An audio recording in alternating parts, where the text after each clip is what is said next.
So today's my day off.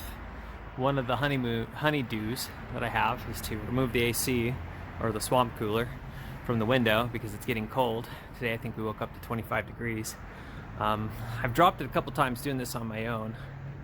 And today it was actually yesterday I was thinking, how can I do this all by myself and not drop it again or try not to hurt myself.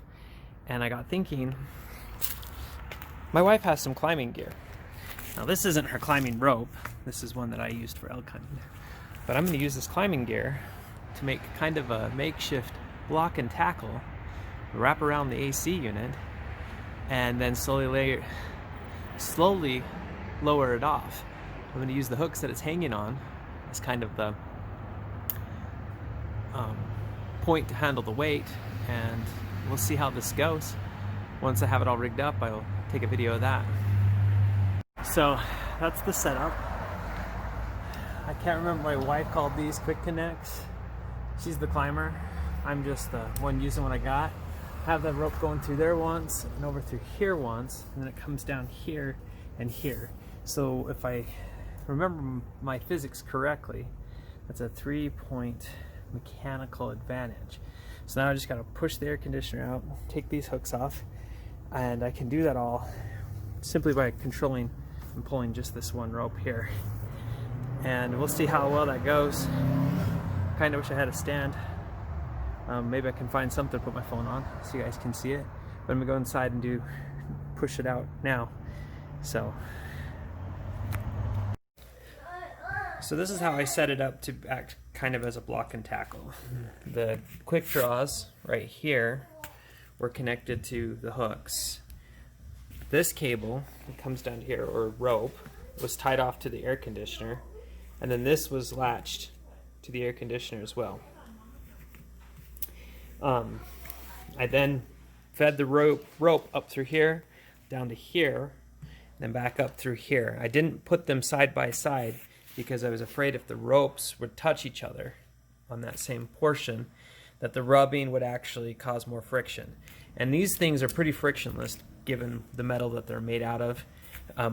Probably just as frictionless as a pulley. So by putting it on this side, I made it so the two didn't touch, wouldn't rub. And then this side was the end that I tugged on.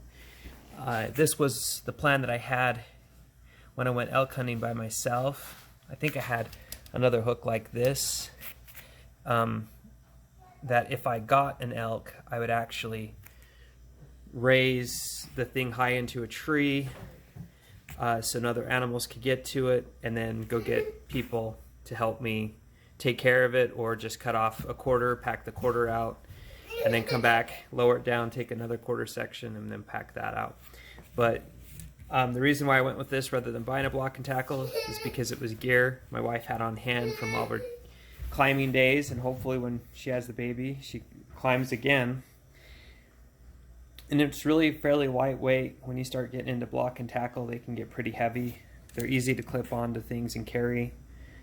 And so I'm definitely going to get 4 or 5 locking carabiners for my own use, just to have in my gear when I go backpacking, because they're so versatile. There you have it. There you have it. It came down. It was a little bit of a struggle because that was pulling it closer to the window up there. If I could have got back off here, maybe tied some anchors off to there, it would have been a bit easier. But nonetheless, it was still pretty easy for me to pull out with one hand and release it. I mean, that's what's really cool. Even though it's not your typical block and tackle, I could handle the whole thing with one hand. It was so simple. I'm sure I could get on there and do it again. If I would have pulled out one of the harnesses with the belay, it probably would have been a lot easier, but that's worked just perfect for what it is. Now I gotta put it on the thing and get it into the garage over there.